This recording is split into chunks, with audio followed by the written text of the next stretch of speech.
একটা সময় ছিল ভিডিও সহজেই ভাইরাল হইতো। আপনি ৬ মাস কাজ করেন বা প্রায় মিনিমাম ১ বছর কাজ করেন, আপনার ভিডিওটা অবশ্যই ফেসবুক ভাইরাল করত। কিন্তু এখন দেখা গেছে আমার কপাল পোড়া নাকি ফেসবুকের সমস্যা নাকি ভাগ্যেরই খেলা বলতে গেলে। মানে সাধারণভাবে এখন আর এই রান্নার স্বাভাবিক ভিডিও দিয়ে আপনি ভিডিও ভাইরাল করতে পারবেন না। আ যদি আপনি না ফানি ভিডিও বানান বা উদ্ভট কাজকর্ম করেন বা এই যে সতীনের ঝগড়া-ঝাগড়া, তারপরে হচ্ছে জামাই বউর ঝগড়া, জামাই বউর খুনসুটি এগুলো করতে পারবেন। মানে ক্যামেরার সামনে এসে নাচানাচি, লাফালাফি এগুলো করতে পারবেন, তাহলে ভাইরাল আপনি নিশ্চিত হতে পারবেন। যাই হোক, আমার মেয়েটা নিজের হাতে খাচ্ছে। আমি দেখে অনেক শান্তি পেয়েছি, আমার অনেক ভালো লাগছে। ওকে নিজের হাতে আমি খাওয়াতেই পারি না, মানে ও খেতেই চায় না। আর যদি বলি, "তুমি না খাইলে আমি চলে যাবো," কিন্তু তখন কান্নাকাটি শুরু করে দেয়। "তুমি চলে গেলে আমাকে খাওয়াবে কে? গোসল করাবে কে?"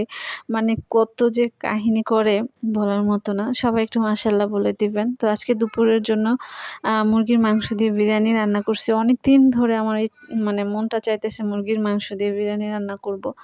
অনেকদিন হয়েছে রান্না করি না। প্রায় সময় গরুর মাংস দিয়ে রান্না করা হয়। কিন্তু ইচ্ছা করছিল চিকেন বিরিয়ানিটা রান্না করার। তো আমি রাঁধুনি যে মসলাটা আছে বিরিয়ানির মসলা, সেটা বাজার থেকে কিনে নিছি।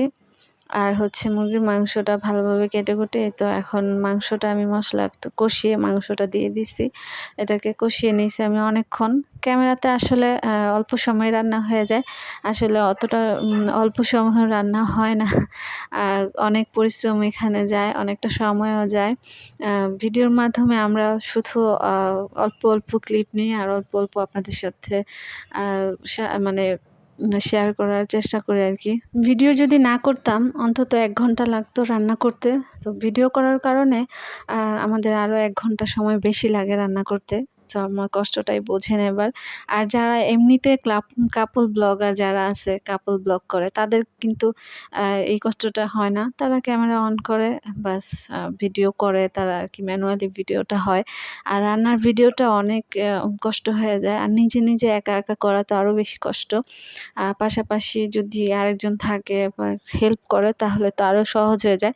আসলে হেল্প করার মতো কেউ নাই। কিন্তু আমাকে মানে হেল্প না করে আমি যেন নিচে থাকি, আমি যেন না পারি, সে চেষ্টাই অনেকে করে।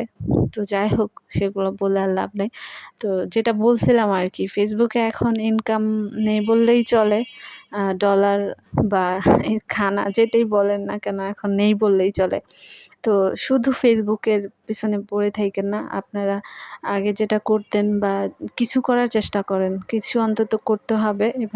মানে এখানে লাখ ভেলকির মতো আরকি। যাই হোক, ভালো থাকবেন সবাই।